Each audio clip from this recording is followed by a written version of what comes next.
Hi అండి. అందరికీ నమస్తే. నేను మీ గీత.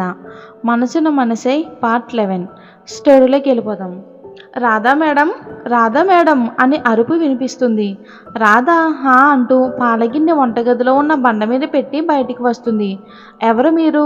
మేడం రాధా గారు అంటే మీరేనా? హా నేనే, చెప్పండి. మీకోసం పార్సిల్ వచ్చింది. ఒక పెద్ద అట్టపెట్టి వ్యాన్లో నుంచి దింపుతాడు. ఇది నాకెవరు పంపించారు? మేడం శ్రీనిధి అని ఉంది పేరు. ఓ నాకే లేండి. ఓకే మేడం అని అతను వెళ్ళిపోతాడు. రాధ ముప్పతిప్పలు పడి అట్టపెట్టిని ఇంట్లోకి తీసుకుని వెళ్తుంది. అది తీసి చూస్తే అందులో మంచి మంచి చీరలు, నగలు, పెళ్ళికి కావలసిన మొత్తం అన్నీ ఉంటాయి. అందులో ఒక లెటర్ కూడా ఉంటుంది. రాధ లెటర్ని తీసుకుని చదవడం మొదలుపెట్టింది. రాధకి ప్రేమతో, పెళ్ళికి రాలేకపోతున్నా, ఇక్కడ ఒక నసగాడు ఉన్నాడు, వాడు సెలవు ఇచ్చి చావలేదు, పోనీ ఉద్యోగం వదిలేద్దాం అంటే నువ్వు నన్ను చంపేస్తావు, అందుకే పెళ్ళయ్యాక ఎంచక్క సెలవు పెట్టి ఒక నెల రోజులు ఎటైనా వెళ్దాం, ఫోన్లో విషయం చెప్పాలి అంటే భయం వేసి ఇదిగో ఇలా రాస్తున్నా. బుజ్జి బంగారం కదా, క్షమించరా. నువ్వు క్షమిస్తావని నాకు తెలుసు, ఎందుకంటే అక్కడ ఉంది మా రాంపాప కదా. కాబట్టి ఉంటానే. లెటర్ చదవగానే నాకు ఫోన్ చెయ్యకు. నువ్వు కొంచెం కూల్ అయ్యాక చెయ్యి, లేదంటే ఆ తిట్లు అలకలు చూస్తే వామ్మో నాకేడుపొస్తుంది. ఇప్పుడే ఏడుస్తున్నా, క్షమించు రాంపాప, ఉంటాను. ఇట్లో నీ బ్రహ్మరాక్షసి శ్రీనిధి. లెటర్ చదివిన రాధకి కోపం రాలేదు, కానీ బాధేసింది. ఏంటి శ్రీ ఇలా చేశావు? సరేలే, ఉద్యోగం ముఖ్యం కదా అని మనసులో అనుకుని అట్టబెట్టిన తన రూమ్లోకి తీసుకుని వెళ్తుంది. ఇక పెళ్ళికి 2 రోజులు మాత్రమే ఉంటుంది. ఇంటి ముందు పచ్చని తాటాకుల పందిరి, గుమ్మాలకు పచ్చని పసుపును రాసి కుంకుమతో బొట్టు పెట్టి ఇంటి గేటు దగ్గర రంగురంగుల ముగ్గులతో ఎంతో అందంగా కలగా ఉంది. రాధా, రాధా అని సుదర్శన్ గారు గట్టిగా గుమ్మం దగ్గర నుండి పిలుస్తారు. వస్తున్నా బాపు అంటూ తన గదిలో నుండి పరుగున వస్తుంది. ఏంటి బాపు, నానమ్మ వచ్చిందా? ఏమే పంకజం, ఎలా ఉన్నావు అని రాధ అడుగుతుంది. రే సుదర్శన్, నన్ను పంకజం అంటే అట్ల కాడుతో వాతలు పెడతా నీ కూతుర్ని, పింకీ అని పిలవమని చెప్పు అని ఆర్డర్ వేస్తుంది. మొదలు పెట్టారా ఇక మీ గొడవ? ఆగేది కాదు అని సుదర్శన్ గారు గదిలోకి వెళ్ళిపోతారు. హే రాధా, నీ మొగుడిని ఒకసారి చూపించు, ఎలా ఉన్నాడో చూస్తాను. నా మొగుడు నీ మొగుడులా కాదు, గ్రీకు వీరులా ఉంటాడు అని తన జడను ఊపుతూ అంటుంది రాధ. నువ్వు ఫోటో పట్టుకురావే, నేను చెప్తాను గ్రీకు వీరుడో కాదో.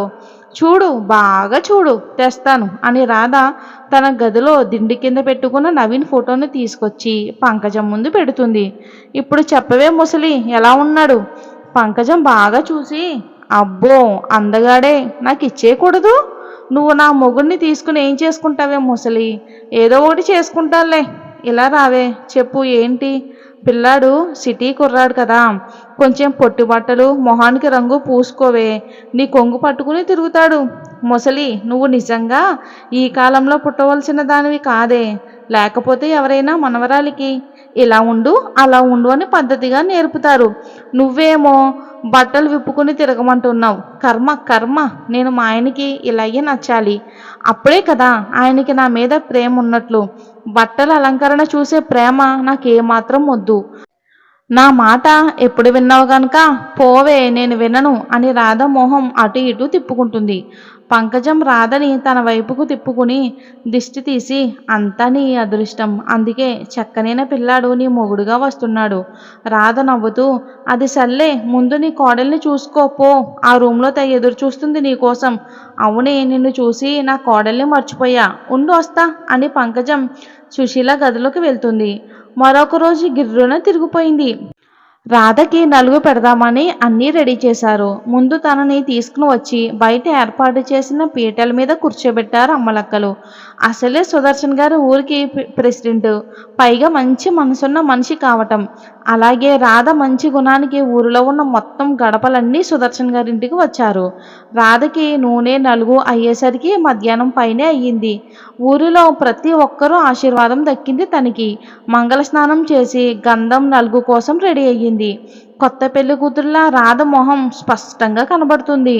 పచ్చని పట్టు చీరలో మేనిరంగు మరింత అందంగా మెరుస్తూ ఉంటే నిండుగా నగలతో మెరిసిపోతుంది రాధ. తనని చూడగానే అందరూ ఎంత అందంగా ఉందో అని అనుకోకుండా ఉండలేకపోయారు. రాధ సుదర్శన్ గారిని, సుశీలని పక్కన నిలబెట్టి వాళ్ళిద్దరి ఆశీర్వాదం తీసుకుంది. అక్కడి నుండి పంకజం దగ్గరికెళ్ళి ఆశీర్వాదం ఇమ్మని అడుగుతుంది. పంకజం కళ్ళ నీళ్ళతో నా ఆయుష్ కూడా పోసుకుని పిల్లా పాపలతో సంతోషంగా ఉండాలని ఆశీర్వదిస్తుంది. నీ ఆయుష్ నాకెందుకే, నువ్వే ఉంచుకో, నా పిల్లలతో నిన్ను గట్టిగా తన్నించాలి కదా అని రాధ నవ్వుతూ అంటుంది. అందరూ నవ్వుతారు. తర్వాత రాధని ఫంక్షన్లో కూర్చోబెట్టి గంధం నలుగు పెడతారు. ఊరిలోని ప్రతి ఇంటి వాళ్ళు కూడా శక్తి కొద్దీ తమ సొమ్ములతో చీర సారే పెట్టారు. సుదర్శన్ గారికి చాలా సంతోషంగా ఉంది, తన కూతురు ఇంతమంది అభిమానాన్ని సొంతం చేసుకున్నందుకు. ఇంతలో ఆఖరిగా రంగనాథం గారు వస్తారు. రాధా తల్లి అంటూ వెళ్ళి అక్షింతలు వేసి ఆశీర్వదిస్తారు. బాబాయ్, మీరు ఇంత లేటుగా వచ్చేది, మరి నీ పెళ్లి కోసం గుడిలో మండపం ఏర్పాటు చేయొద్దా తల్లి అని నవ్వుతారు. రాధ కూడా నవ్వేస్తుంది. గంధం నలుగు అయ్యేసరికి సాయంత్రం అవడంతో రాధ బాగా అలసిపోయి అలానే పట్టుబట్టలతో నిద్రపోతుంది. సుదర్శన్ గారు గదిలో రాధని చూసి చప్పుడు చెయ్యకుండా తలుపు దగ్గరికి వేసి కిందకి వచ్చి, రంగనాథం ఇలారా, నీతో మాట్లాడాలని అంటాడు. ఇద్దరు మేడ మీదకి వెళ్తారు. ఏంట్రా, పెళ్లి పనులు ఇంకా చాలా ఉన్నాయి, ఇలా పక్కకు పిలిచావు? రంగనాథం, నాకెందుకో ఈ పెళ్ళి నా గుండెల్లో కలవరం కలిగిస్తుందిరా.